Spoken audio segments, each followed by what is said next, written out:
This is the Horse Radio Network. This is episode 192 of the Stable Scoop Radio Show, Off the Beaten Path. Please support our sponsors as they make this show possible. Equestrian Collections, Equity Manufacturing, and Kentucky Performance Products are our sponsors for today. Visit stablescoop.com for links to these terrific companies.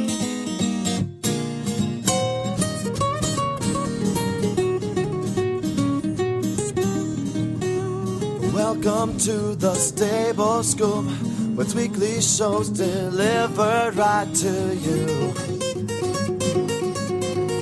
With Helena and Glenn the Geek, live from the stable, it's every week. They'll bring you the news through hail or high water, while using their tails as their own fly swatters. So sit on down and laugh till you poop, cause it's time again for the Stable Scoop. Stable Scoop. The Stable Scoop. Stable Scoop. I am Glenn the Geek. And I am Helena B., and you are listening to the Stable Scoop Radio Show on the Horse Radio Network. Something very exciting is going to happen next week that does not happen very often. I'm going to get a manicure. Nope, you're going to see me in person. Yay! Well, that is if you come in before Tuesday, because on Tuesday I'm leaving for Kentucky for Rolex. So I'll do my best. I'll see if I can squeeze that in before you leave. You I wish better. I was going to Rolex, but You I'm better. happy to go into Florida. I haven't had a Helena hug in a long time. Oh, I know. I have a very big... I know. We missed Ada this year. I know. I haven't seen you since... Over a year. I missed Ada last year. That's I missed been over a year. Rolex last year. Yeah, I haven't seen you since last January. I know. So you got to get here and see the new place, and you're going to be in Florida anyway. You're going to be an hour away from us. I am. I'm really looking forward to it. We haven't been to Florida. We were talking about this in the last episode. I haven't been to Florida in 15 years. So I'm very excited about that. My mom's there, and my best friends are there. My two best friends in the whole wide world are there. There What am you I go. still doing up here? Anyway, that's a good question. Hey, I don't want to, we need to start off a little bit serious this week on the show. We have some terrific guests coming up a little bit later, but I can't go through this show without mentioning Amy Tryon. I realize that that's news that everybody has heard already, but Helene and I haven't been able to talk about it. It's the first show we're doing after her death. Amy Tryon was an Olympic eventer. She was well known through the eventing world. Well known here to the Horse Radio Network, been on our shows many times. Her husband, Greg, is a terrific guy, a hell of a horse husband. Well known at the shows for being the most helpful guy out there, would do anything for you. And Greg actually was one of the first horse husbands I had on the first Horse Husbands episode 3-4 years ago. Yes, he was on the inaugural team. And he talked about his wife, and he talked about Amy and how they, what their lives were like. And Amy was a firefighter before she quit to do riding full time. And Greg was a firefighter as well. So they had that history together. They met at the fire department. And Amy died in her sleep last week. The autopsy results are not in. Nobody quite knows why. Greg went up to go to bed, and Amy said, I'm just going to stay up for a little bit longer and watch TV. And she stayed up apparently on the couch with the dogs. And Greg actually woke up the next morning, came down, and found her. She was not moving. So she died in her sleep is the way it looks. And they again, we don't know why. They're doing a memorial service this Friday in Washington State for her at a farm there in Washington. You can find more information about it. Just look for Tryon Eventing, Tyron Eventing. You'll find all the information you need if you're in that area and want to attend. This is definitely a loss. This hit the eventing world pretty hard because everybody knew Amy. She was an Olympian, She had been on the teams before. She had competed all over the world. And she was just such a nice person. She had a smile. She was just a regular person. She was just a regular person. And very upbeat, Yeah. Just had a smile all the time. Greg was the guy in the barns that you always knew was there because he's a character and just had a good time. They didn't have any children. And I hear that Greg's taking it hard. I can only imagine, something happened to Jennifer, what I'd be like. So, Yeah. so the best to Greg and the family and to the whole eventing world. Our thoughts and prayers from the Horse Radio Network are with you all. And they're going to do a tribute also at Rolex this year for her. So there'll be a service there. And I'm sure there won't be a dry eye in the house because she's competed at Rolex many times. She's an inspiration. It's been bugging me as to how someone like Amy just falls asleep and doesn't wake up again. And, I was talking with a friend of mine and saying, it's when I first saw a friend had posted it on Facebook, which is, with the internet these days, news just spreads so fast. And my first response was, is this real? Mm-hmm. Like, is this a joke? Is this some kind of like funky Facebook scam thing going on? And, of course it freaked me out. And I said, I don't know if it's the new generation of information sharing. The same number of people are dying as ever, but now we just know about each and every one because it's tweeted the minute it happens. And, Amy was a superhero. She had superhero riding skills. And I think a lot of us identify with her. She's sort of this middle-aged eventing rock star, and we're all middle-aged eventing rock star wannabes. Right. Yeah, you know what I mean? Like, that's what I mean. She's just a regular person. So it's like, oh, wait a minute. Look what somebody at 42 can achieve. She's totally, still young and viable and an Olympic competitor and comes from a regular place, earned her way there, worked her way there. She represents everything that the younger generation could be and everything the older generation still could be. So I think even if you didn't know her personally, you're feeling the loss of, I guess, that potential of a hope and a dream. So that's sad, obviously, for the whole horse world, and you hate to hear things like this, but that's what's going on. Is there will be the 2 memorial services coming up. All right, let's see if we can continue on here. Let's take a little bit of a break for our first commercial today, and then we're going to come back with Robin Shindelli of Backcountry Horsemen of America and talk a little bit about the hard work that they do to keep the trails that you ride on clear.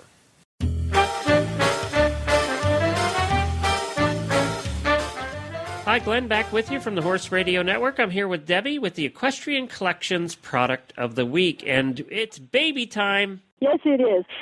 This April is when the foals start to come, and we have featuring this week all of our foal halters that we have on our site, because you want to get these babies in their halters almost immediately. In fact, as soon as they're up and nursing and moving around, you can put these halters. They're designed for babies.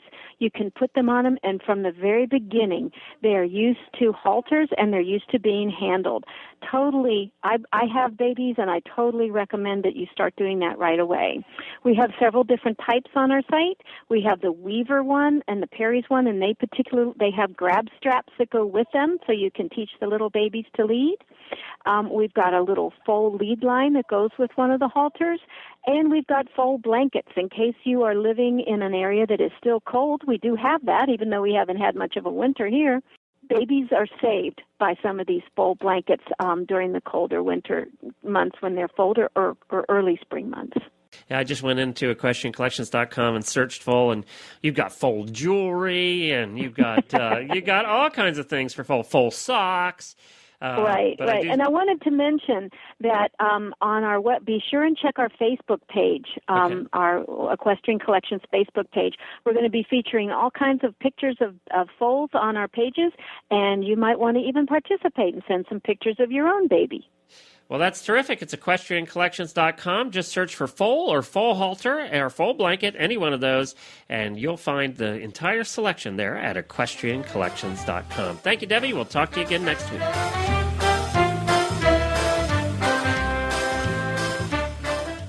Well, now we're going to be speaking with Robin Shindelli of the Backcountry Horsemen of America. It's a terrific group that does a lot of hard work, but has a little fun along the way, too. And we're going to learn more about that now. Well, hi, Robin, and welcome to the Stable Scoop Radio Show. We appreciate you coming on. Well, I'm glad to be here.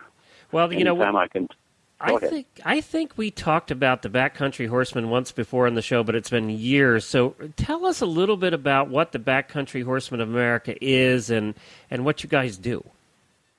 Well, the Backcountry Horsemen of America is a volunteer service organization. And the purpose of this organization is, and I'll read directly from the mission statement, is to perpetuate the common sense use and enjoyment of horses in America's backcountry and wilderness.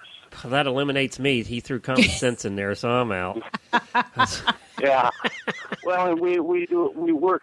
We are the number one volunteer organization for the National Forest Service, and we primarily work in Forest Service.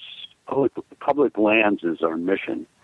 As you know, over the previous decades, a lot of access as well as trails have been lost due to financial difficulties within the Forest Service and a loss of resources. And so we try and take up that slack wherever we can. Our primary activity is clearing trails and building equine facilities at trailheads. And we work with the Forest Service, the BLM, as well as National Park Service, and state organizations. I think one of the big misconceptions, and I know I thought this originally too, was that the Backcountry Horsemen were just trail riders who went out and trail rode, but you do a ton of work. Yes, as a matter of fact, in 2010, those are the latest numbers. We'll see the 2011 numbers here at the end of the month. The Backcountry Horsemen of America contributed 315,442 hours to public lands across the country. And on an equivalency, according to the Forest Services, our monetary contribution is worth, $11,942,000. So just short of $12 million in 2010 alone. Wow. That's a lot of cash. Well, it is. And you know, our federal agencies as well as state agencies, they are strapped for resources. And, you know, like I say, we try and take up the slack. Now, is it all work and no play, or do you guys get out and play too? Oh, we get out and play too. And normally, I'm in a fairly active chapter here in Idaho, but it's pretty much the same for most chapters, at least here in the West. We try to schedule 2 events a month from starting in April and through October. And one of those weekend events, they tend to be weekend horse camping trips, and one of them will be a fun ride where the purpose is just to show people the country and get into the backcountry. And then the other weekend is usually a work party, and we'll work with the Forest Service to define a trail that needs work. And then we go in there with chainsaws, and of course, when we work in the wilderness, we have to work with crosscut saws, but we'll go in and clear trail and put in water bars and that sort of thing. But they tend to be fun too. I mean, we have a pretty good time. You get 10 or 12 people out on the trail, and it makes for light work. That's pretty good. Now, what's a crosscut saw, and why do you need those as opposed to regular saws? Oh, a crosscut saw. I'm sure you've all seen pictures of old-time lumberjacks where there's 2 guys, one on each end of a saw. Oh, yeah. Yeah, they're hand saws. And the reason for that is that the Wilderness Act of 1964 precludes the use of mechanized equipment in wilderness areas.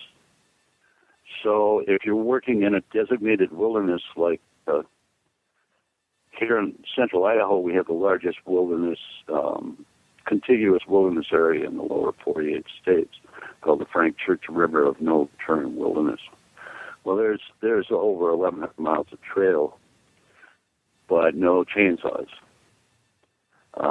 So you have to go in with handsaws. Oh, that stinks. No chainsaws. Wait, no chainsaws allowed, or no chainsaws available? No chainsaws allowed. Oh, okay. I can All right. say that well, it's the interpretation of the Forest Service's current interpretation of the Wilderness Act of 1964.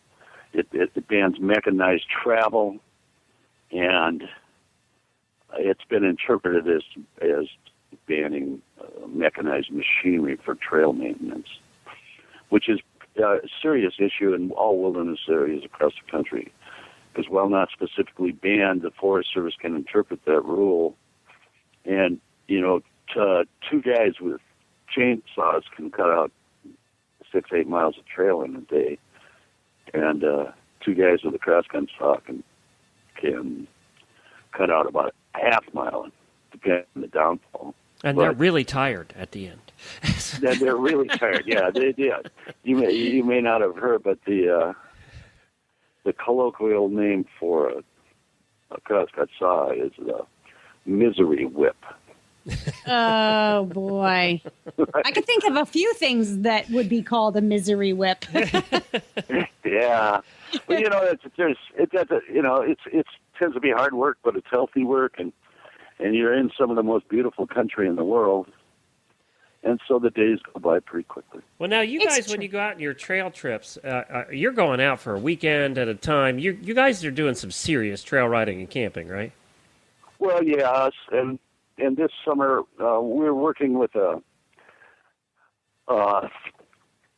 organization called the Friends of the Selway Bitterroot Wilderness, which is in northern Idaho and in western Montana, and they have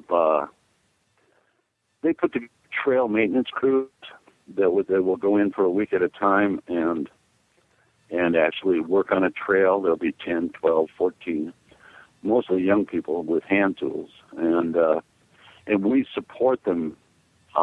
In the case, I've got 2 8-day this summer that I'll go in with 2 pack stock plus my saddle horse. I've got a friend that has 3 pack stock plus a saddle horse and another one with 2. So we'll bring 7 pack animals in, and we'll pack all the food and all the personal gear, the tents, stuff like that for this trail crew.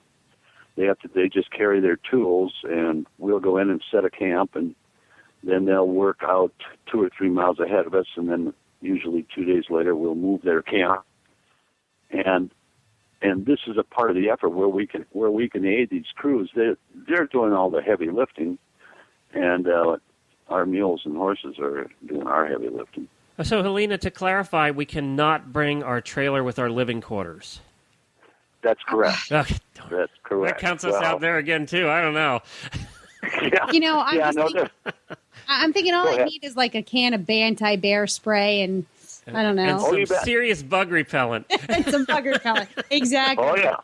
One of those hats. Actually, have any of your members ever worn those hats with the deer fly tape on it? It's a baseball. I haven't tried that. I haven't tried that. Oh my gosh! Do you remember that episode, Glenn, with the backcountry? Yes. It was like perfect for hikers, and the deer flies you've ever seen. It was so gross, but that's all I would need is anti-bear spray and one of those hats, and I'd be good. Maybe some water. You bet. Oh no, water is important. In fact, there's a packing list on the Backcountry Horsemen of America website is www.backcountryhorse.com, and if people want to know about the organization, that's really what they should access. And on that site, you can then find access to websites in most of the states where we're active. But there's a packing checklist on there, and bug spray is certainly a part of it. Well, not to sound like a wimp, but I will. I like nature. I just don't like too much nature, and I'm kind of thinking you guys are getting into the too much nature category. Well, for all of our members, in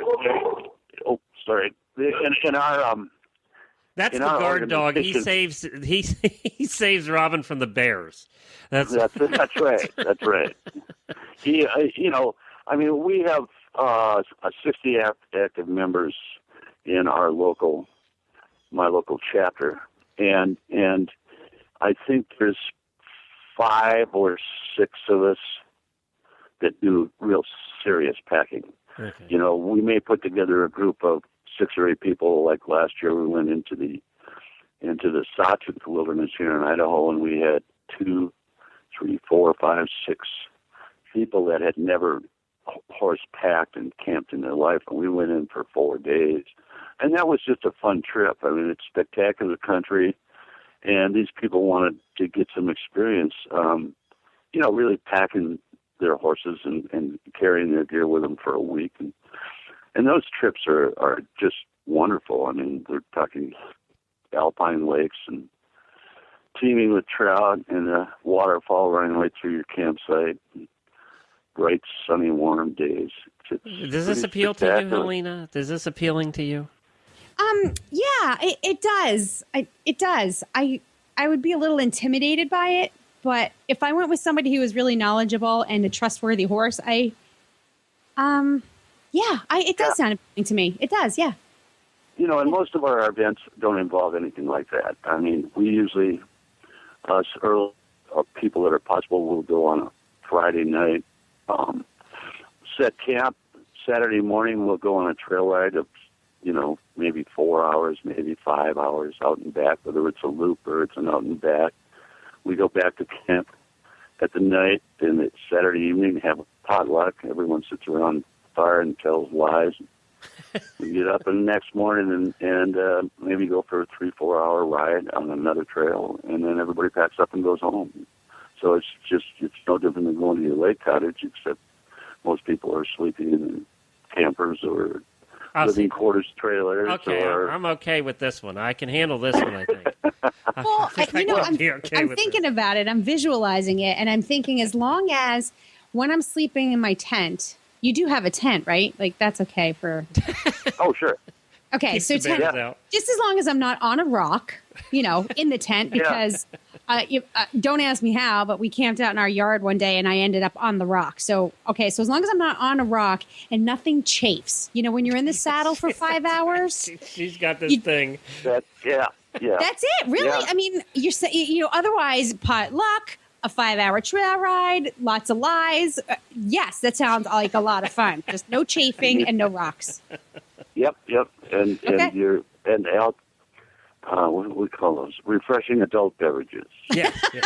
Well, I have to know Although, how many. you had to stop and think for a minute. You have all kind of country statistics. How many Backcountry Horseman America members have been eaten by bears? None. Oh, okay. No, just None. right. We really work hard to accommodate all levels of experience. We certainly have members that we have a lot of people join our organization because So that means you put the newbies out front so they get attacked first? Is that what you're saying? Oh no! The trail box. You, Helena, this is your first ride. You go shoo the bears away. Well, yeah, and that would be fine for me. I mean, people say, "Here, Helena, you go ahead. You'll be fine." Okay, sure. Yeah, I mean, your perception is for the 10 years I've been doing this in the state of Idaho, which Idaho, whether you know it or not, is 94% or 84% public lands. Oh, okay. It's a very steep state. They say that if some geographer figured this out, if they flattened Idaho, it'd be bigger than Texas. Wow. But so much of it is vertical that the actual area is smaller. But anyway, what I was going to say, in 10 years of doing this out here in the West, in Wyoming, Utah, Montana, Oregon, and Idaho, I mean, I think I've seen 3 bears. Bears tend to get out of your way pretty quick. Yeah, it's not like you guys are stealthy. I mean, you got the horses and all the, you're making noise along the way, Everybody makes a lot of noise going down the trail. And then you get the chatty Cathys that like to have a conversation on the trail. That'd be Helena and I. Shut up, they'd kick us out.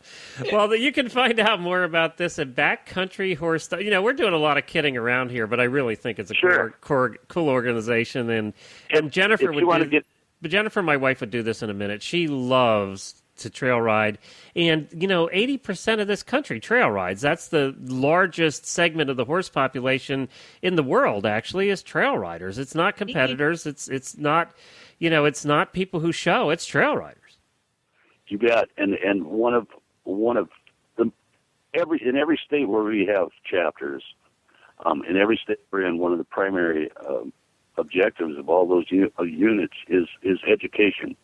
So we'll take people that have never been on a trail ride before. I had a man last year, 52 years old, had never been on a horse before, and I threw him up on this big steady horse I've got, and tied him into the saddle. Off you went. Yeah, no, Put a seatbelt on. he did just fine. He did just fine.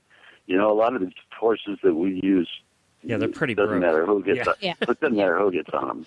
You know. Yeah. Well, this has been great. Thank you so much for joining us. We really appreciate it. Robin, is it Schindel or Schindel?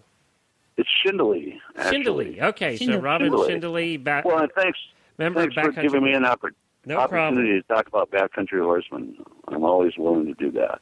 Well, we're going to put links up on stablescoop.com to your website, and this way folks can just, all they have to do is remember Stable Scoop, and they can get all the information about your organization through there. Thank you, Robin. Well, thank you very much. Well, there it is. Get your tent and your sleeping bag ready, Helena. You're on your way. I'm shipping you to Idaho. I'm telling you, that's fine. Just no chafing and no rocks. I'll be good. I got to think that if you're riding for 8-12 hours a day, you're going to have some chafing. Yeah, but they have stuff for that. I'll just invest in a really, I don't know, some high-tech, super cool bionic britches and a seat saver and some anti-monkey butt. And if all that fails, then just a bottle of tequila. Yeah. Jennifer got back from a 2-hour trail ride. Now, she hasn't trail rode for that length of time in a long time because there just wasn't much place to do it in Lexington. So here, I mean, you can go for hours and hours. And she came back the other day from her 2-hour trail ride. She said, I need to buy some of that anti-monkey butt powder. Really? Well, it's Florida, too. I mean, it's, moisture. Moisture. So I got to try out something that I had never tried out before from Equity Manufacturing, and I had to get the help of some of the neighbors though, Helena, because we have sand paddocks here, and then like a running area for the horse when it's hot and things. And a lot of people in our neighborhood, there's 400 homes here in this equestrian neighborhood, about 300 of them horses, but a lot of them have them outside. So I had to find ones that actually kept their horses in stalls, and I did that. So I called to them up and I said, "Hi, I'm your new neighbor. And guess what? We would like to help you clean your stalls for a day." And they both agreed. It was very nice. One of them used pellet bedding, and the other used shavings. So what I did is I took my shaken fork. Now, the shaken fork is a manure fork that's motorized. It actually has a little motor built into it, and it has at the handle, it has a trigger. So you press the trigger, and this thing vibrates. It vibrates the manure fork part, and it lets all of the good stuff fall out, and it keeps all the poop in the fork. And the theory is you waste less bedding. And you can also clean the stalls faster, as we've heard from a couple of people over the last couple of weeks who we've talked to about this. So I actually got to try it out, and I got to tell you, the first impression I had was this thing is heavy duty. This is industrial strength. When you hold on to this thing, I was figuring it might feel a little cheap and plasticky. In no way does it. It feels solid. I had that. Doesn't it? Same impression. Yeah, it's a significant piece of equipment. It's not just a pitchfork you can get at your feed store. No, This is solid. This is and I tested it. Let me tell you some of the things I did. You guys are going to laugh. So I actually went to these people's houses and I cleaned their stalls. And they were fascinated by it too. So that was part of the fun of the deal, is everybody's watching and wanting to try it, and they're all trying it out. This is really cool. I got to tell you, when the shavings stall, you couldn't have too big of shavings or you can't use this fork. It just doesn't fall through right. And that's true of any, this fork is really made for the finer shavings or the pellets, that kind of thing. So, we used it on the shavings one. They used smaller shavings, so it worked just fine. Shavings fell through, and really, literally, what you were left with is either the wet stuff or the manure. That was it. That's what went into the wheelbarrow in that case. So I'll tell you what, I can see you saving a lot of money on bedding, and everybody we've talked to that's used the shaken fork now says the same thing. You're going to save half your money on bedding because you're not throwing away all of the clean stuff. It just falls through. And you do quick, I did quick bursts. You just do, and then you dump, and then you dump. And I got through the stall pretty quickly, and that was my first time. I got better as the day went on, cleaning more stalls. So then we go over to the other barn, which was really funny. And this was sort of an elderly couple. And he was fascinated by this thing. And he actually ended up cleaning a lot of the stalls. So the pellet worked great. I mean, the little pellets just fell through. They had recently put in new pellets. And then they had one stall that had grown. You know how the pellets do. Yeah. And we cleaned both, and it just worked terrifically. And really, when we looked at the manure wagon at the end, it was full of manure. There wasn't any bedding in it. Now, the wet stuff will stay on the fork. The one thing I didn't realize about the shake and fork is that it's variable speed. So the harder you press the trigger, the faster the thing goes. Well, if you go to full speed in one of the cases, it would be all over the walls. I mean, you really have to be careful and get used to the thing. Okay, so we had to play with that a little bit, and you know, he says, the owner of the Equity says, Joseph says, when you get these, give it a week, try it for a week, and really play around with it. I can see why. Because you kind of have to get used to it. You kind of have to get used to the fact that you're letting the fork do all the work. And literally, you pick up a pile, you go, bzz, bzz, and you dump. You don't shake the fork. You're still not supposed to shake the fork because it shakes for you. And that's hard to get used to. And I've talked to a couple other people that use this on it religiously, and they said the same thing. When they first started using it, it was hard to get used to not shaking the fork. Yeah. So, but this guy wanted to keep it. I think he's going to end up buying one because he just loved it. And he was a little bit older, and he had a little bit of arthritis. So for him, this was actually a godsend because he can't shake too well. So that was terrific. Then I brought it back here, and I used it to clean the paddock. Well, in some of the areas where the sand is looser, the manure gets mixed in if the horse is walking around. So I was able to dig into the sand and get all the manure out very easily. It was terrific for that. And remember, Joseph told us that he had designed it. One of the design features was to be used to clean oil off of beaches. Yes. And I can see why now. Now, the other thing we have, you also use the other one. You use the flex and the fork. flex and fork, and we do too, okay? We've used the flex and fork around here to clean what I would gather is about 100 loads of leaves into our wagon behind the tractor. We had leaves for the last 5 years here, and we literally have cleaned 100 loads of leaves, and I did it with that fork. Both of them are heavy duty. They're not, if you jumped up and down on them and you're 300 pounds, you're probably going to break them. But they're heavy duty. Those tines kept getting caught in roots as we're trying to clean the leaves, and they didn't break like the other ones do, the cheapy ones. I got to stop you. Yep. No, you're not going to break these tines. You're not. I'm telling you, Martin stood on them, and spun. I've gotten one tine stuck like under a mat. Peter drove over it with not the regular John Deere mowing tractor, but with the Kubota. Oh my God. I'm not kidding you. It has now become a mission of mine to see if I can break this fork. It really is. It's and that's one of the things that I say to myself every time I'm out there using it. If I'm just picking, manure in the field or doing stalls, I just say to myself, I'm really surprised for the weight of the fork, whether it was the motorized one or the flex and fork. The durability for the weight is really the thing that keeps coming back to me. A lot of people, when they pick these up at first, say that they're a little heavy. You kind of get used to the heavy part, but they're heavy because they have more tines and they're durable. I just didn't think it was that much heavier. I really didn't. I took the thing and scared Jennifer to death yesterday. Now this is the motorized fork. Now these aren't cheap. I mean, they're well worth it because you're going to get a lot of use out of them over a period of time. You're going to save a lot of money on bedding alone. But I took it, and after I was done, I took it and I threw it on the ground. And she was like, ah! I said, well, I got to see if it's durable. I'm supposed to be testing this thing. And it was. And did you have a plan as to what would happen if it wasn't? No, I was going to be calling Joseph and saying, boy, this fork is not durable at all. I threw it on the ground and it didn't work. But no, it really did work. It worked just fine after that. So I got to tell you, this is a horse husband's dream. If you clean stalls, if you have any number of stalls, or especially as Anastasia said a couple weeks ago, if you have any kind of handicap where you can't have the movement that you once had, it is a godsend because you just press the button, it does all the work for you, and you dump into the barrel. I mean, That's as simple as that. I got it. I'm going to be using it more and more, and I think my neighbor's going to be borrowing it, actually. So, I think that's how they're getting sold right now. Somebody buys one, and then right. like 2 or 3 friends try it and see it, and the next thing you know, a dozen are sold in one neighborhood. I guarantee you there's going to be some orders coming out of this neighborhood. So that's thank you to my neighbors for allowing me to come over, and just say, here I am, I'm going to clean your stalls for you. By the way, they weren't too upset about that either. Nobody gets upset when somebody wants to come clean their stalls. No, not at all. But that was my test, and you can find them all at equitymfg.com. That's EQUITEEMFG.com. And I want to say one other thing.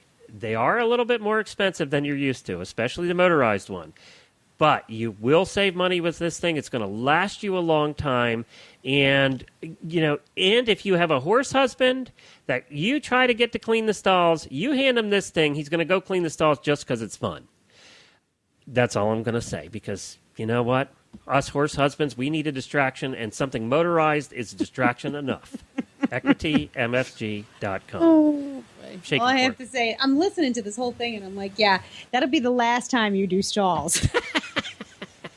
Their stalls. It's the last time I'm volunteering to do the neighbor's That's what I mean. That's the last time you will volunteer to do someone else's stalls. I'm sure Jen will. Well, no, you guys aren't going to have stalls now. You have that sand, We have right? sand and a run-in shed and things, so, it's just picking up the paddocks. We do pick up the paddocks every day because they can get kind of icky with the sand and everything.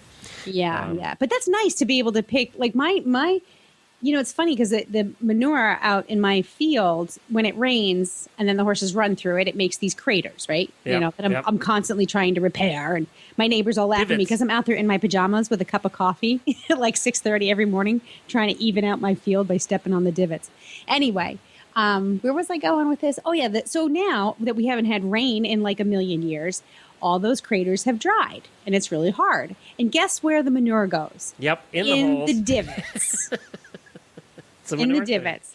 And so I'm being able to pick. Oh, so anyway, so you're using the flex and fork or the shake and fork to pick up your manure from the sand.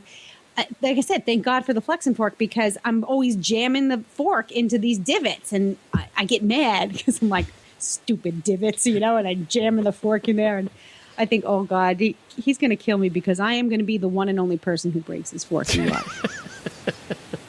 Well, that's it. That's what that is. Now, let me tell you something. We both have a friend who we've known for many, many years, and her name is Rochelle.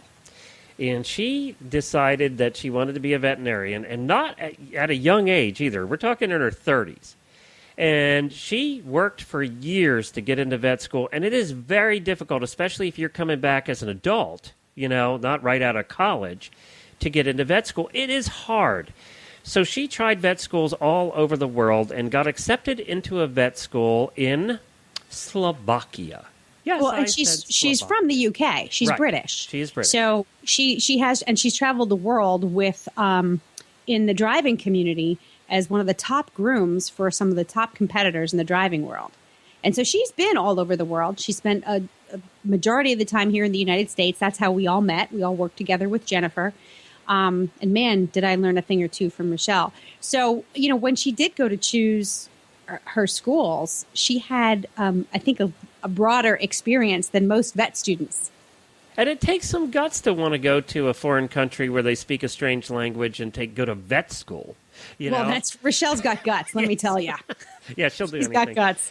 So I got a chance the other day, Helena, to catch up with her on Skype and to find out how vet school is going. And she talked a little bit about vet school, a little bit about the food, and a little bit about the difference in culture there in Slovakia. So let's hear from Rochelle. Well, hi, Rochelle. Hi, Glenn. Nice to hear from you. Yeah, it's good to talk to you again. And, of course, as we said, Rochelle, we've been talked to several times and about her adventures on being in vet school in... Now, I always get it wrong. I always say Slovenia, but you're actually in Slovakia. Yeah, Slovakia. We're above Slovenia. Okay. And what town again? Košice. Košice. Okay. Yeah, it's that 10 times fast. Yeah, no, I don't want to because I'd get kicked off the air. So how's it going? Tell us what vet school's like in a foreign country where you don't understand anything they're saying. Yeah, it's going great, actually. The animals speak a universal language, so it's not too bad. No, I'm having a really good time. Very happy I came. Now, do you have some classes in English, or are they all in English? Tell me how it works. Oh, yeah. All of our classes are in English. All of our professors speak English, some of them with a stronger accent than others, but we can definitely understand everybody. It's funny because they apologize for their English, and we think it's perfect, and we don't speak any Slovakian. So it's great. They're really good professors, really enjoying it. So the school, you give the school an A so far? So far, so good. Yep. So tell us what you must have an interesting story or two. I noticed that on Facebook you've done some field trips so far. Yeah, we do a lot of field trips. We're really lucky. We have a school farm. We have a school dairy farm.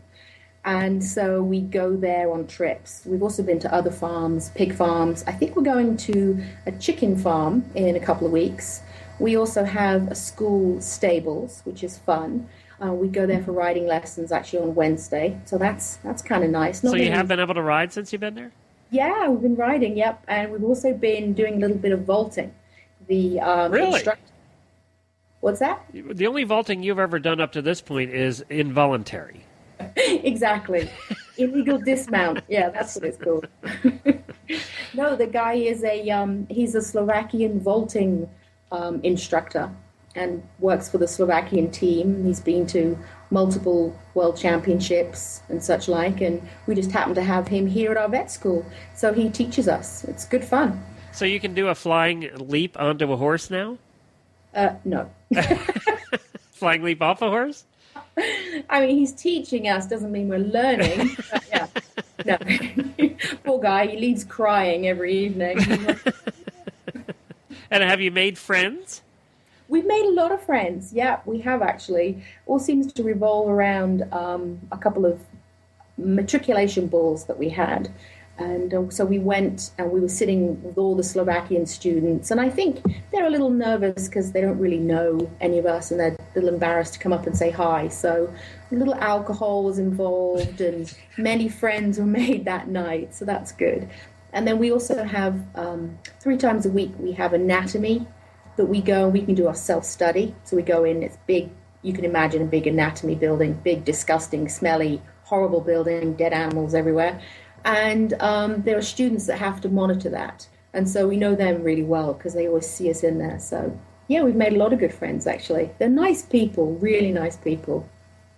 So what fun things have you done outside of school there? Not that much. Been a lot of studying, to be perfectly honest. But the riding is fun. Going to the riding, we've been on all these field trips to see all the farms. There is a water park that someone went to. We just had Easter break. So a bunch of people either went home or people went to go do fun things like the water park. There's skiing. We have a ski hill, probably half an hour away from us. And then a big major, because we're in the Tatras Mountains. And they have the high Tatras and the low Tatras. And they're big, pretty big skiing facilities. So that's nice. You can go skiing anytime. We go into town a lot. Karaoke bar, we go sing in the karaoke bar. We're going again on Friday. So we do stuff like that.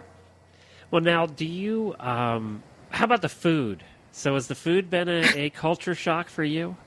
The food is interesting. It's been a blend. Okay, that's like going out on a first date and saying, she was interesting.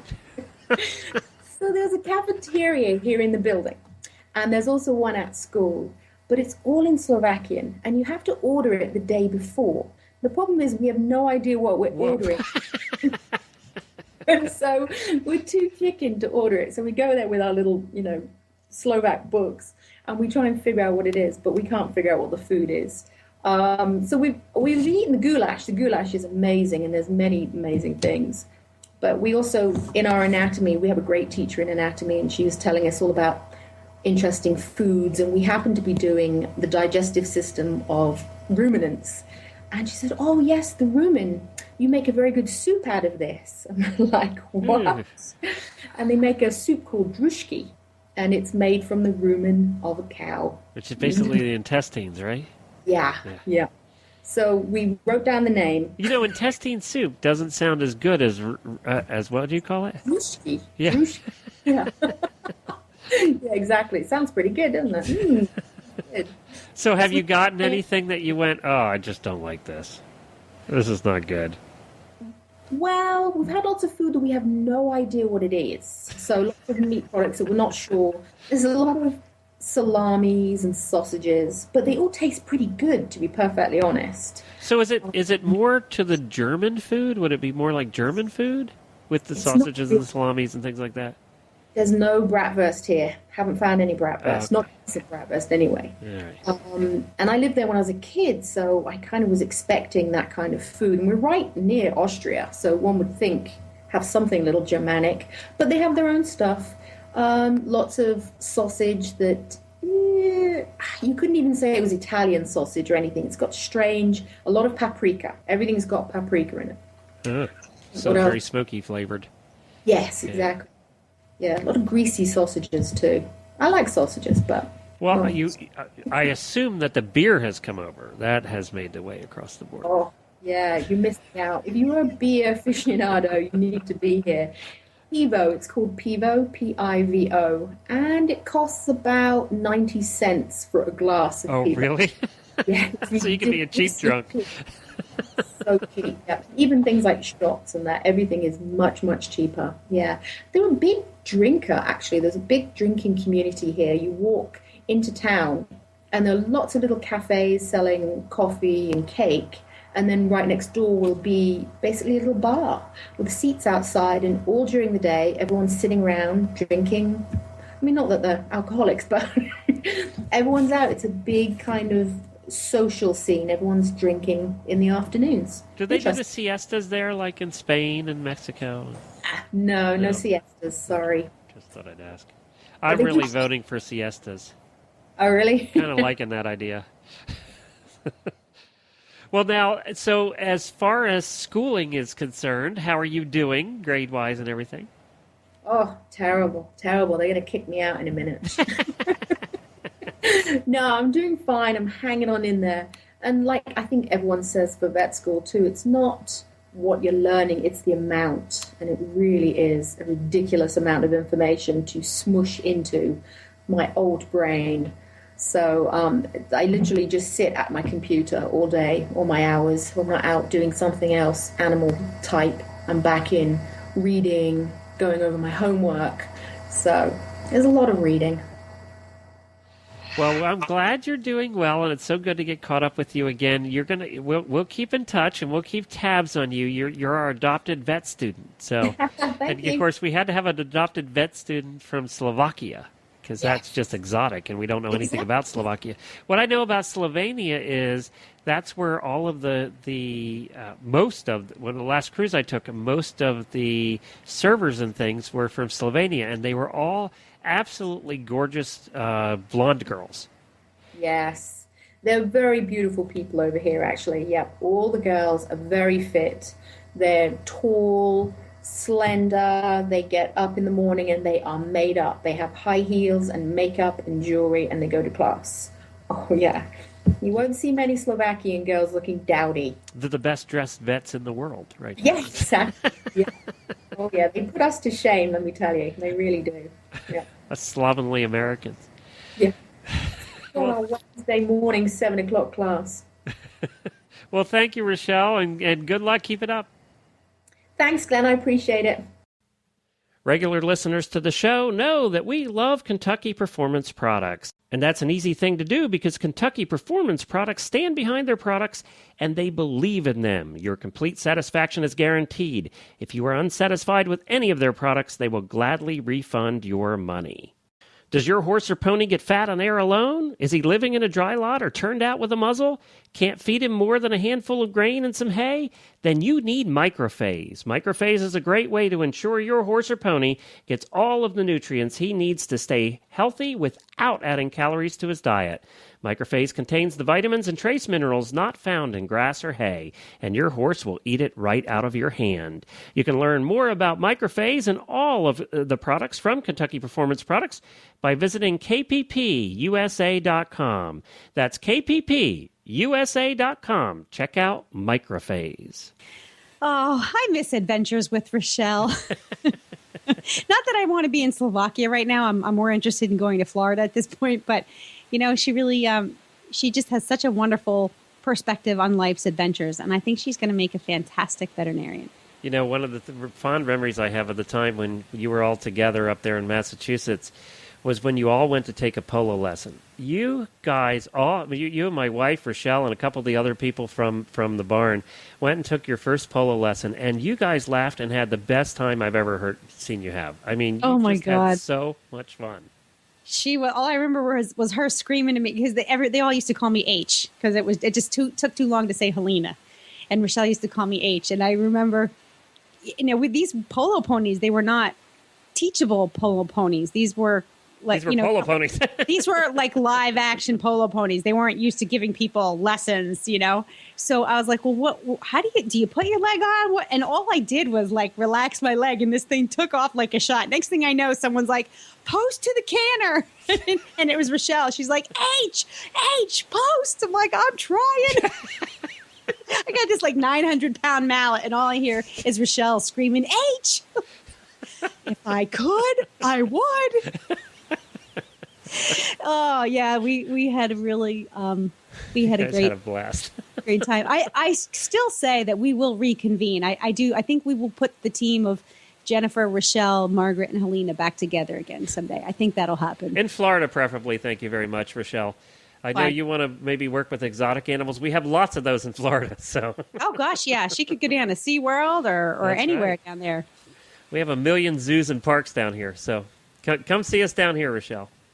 Because I don't think I'm getting to Slovakia anytime soon, although the pretty girl she talked about is a motivation to go to Slovakia.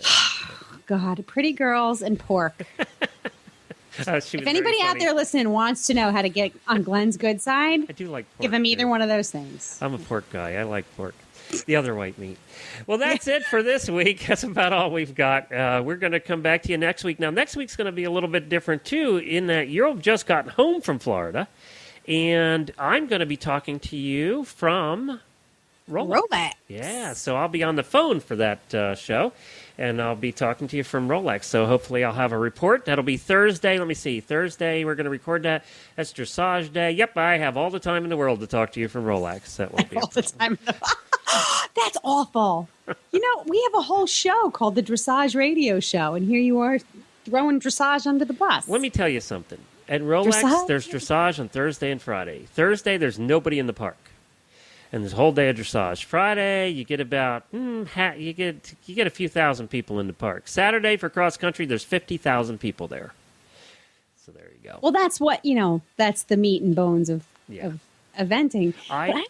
Somebody needs to come up with something exciting. Like they already have an Eventers version of dressage, which is really just dressage the way Eventers do it. But maybe they could put a little twist on it that makes it, I don't know, more exciting. Well, freestyle dressage, adding music and not doing a set pattern does that. But I agree with you. I think we should have fire and flames, and we should have bulls running around and things like that.